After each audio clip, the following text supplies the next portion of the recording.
हमारे ग्रंथों में सत्कर्म करने की बात कही है। जाने में तो हो ही जाने में तो कोई नहीं करना चाहता अपराध, लेकिन अनजाने में हो जाते हैं। उसके प्रायश्चित के लिए जो 6 काम बताए हैं उसमें एक यह भी काम है। 6 कामों में भोर में जब आप जागें तो सबसे पहले भगवान का नाम लें। आपका ध्यान मेरी तरफ हो, और मैं बिल्कुल नहीं कहूंगा कि आप 5:30-6 बजे तक बैठें। मैं ये कहूंगा आप 6 मिनट तक बैठें, लेकिन जितनी देर तक बैठें तब तक आप हिले नहीं। ऐसा लगे कि बिना फेविकॉल के आपको चिपका दिया गया है। और कथा सुनने का जो आनंद सर्दी के समय में है वो दूसरे मौसम में है ही नहीं। हाँ, इस समय तो आप एक दूसरे की गोद में भी बैठे हैं तो भी दिक्कत नहीं है। मौसम कथा के लिए बहुत सुहावना है। थोड़ा सुन लीजिए।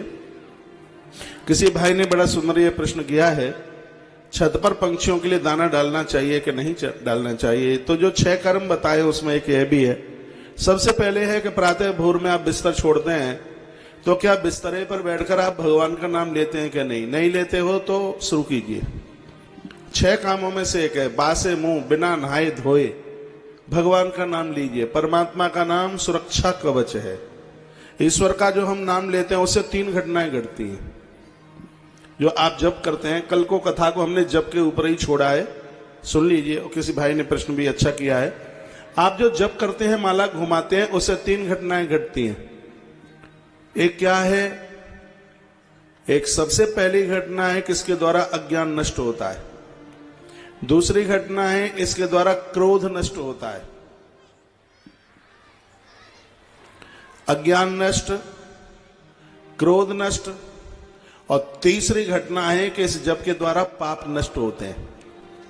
और हमारी व्यासपीठ तो बिना प्रमाण के कोई बात करती ही नहीं है। आप मेरे बहुत पुराने श्रोता हैं, लगभग 2008 या 2009 से सुन रहे होंगे, 2008 से बल्कि।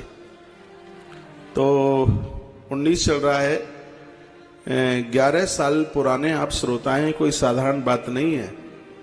तो इस बात को मैं प्रमाणित रामायण के यदि बालकांड से करूं तो जो 72 चौपाइयों में नाम वंदना बाबा तुलसी ने की है, उसमें एक चौपाई है सबसे पहले की क्या है, बंधु राम नाम रघुवर को हेतु कृषानु भानु हिम कर को। मैं भगवान को उस नाम की वंदना करता हूं जो नाम कैसा, हेतु कृषान, अग्नि।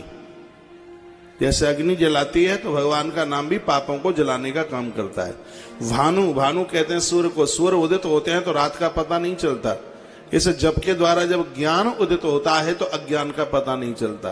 हिमकर, हिमकर नाम चंद्रमा का है। चंद्रमा शीतल है और आप जप करते हो तो आप भी ठंडे हो जाओगे, आप क्रोध को जीत लोगे।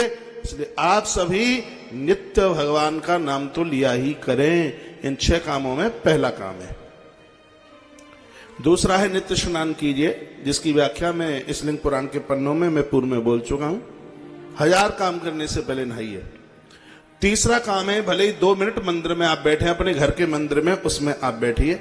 मैंने पूर्व में कभी बोला होगा, उनको 4 धाम यात्रा करने का कोई भी फल नहीं मिलता जो सनातनी लोग घर में, अपने मंदिर में, अपने घर में भगवान की पूजा नहीं करते, आराधना नहीं करते। चौथा काम है गौ माता को रोटी निकालिए।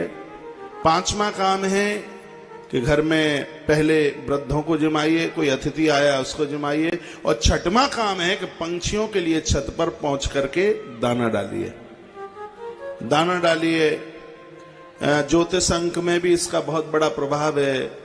जो पंछियों को चुंगाते हैं, मत्स्य पुराण में लिखा हुआ है, जो मछलियों को आटे की गोली डालते हैं, भैया उनके तो जीवन का कायाकल्प हो जाता है, उनकी तो जिंदगी बदल जाती है। तो भाई ऋतिक, आपने जो प्रश्न किया है, आपका बहुत बहुत थैंक यू। आपके माध्यम से और भी सबने सुना है।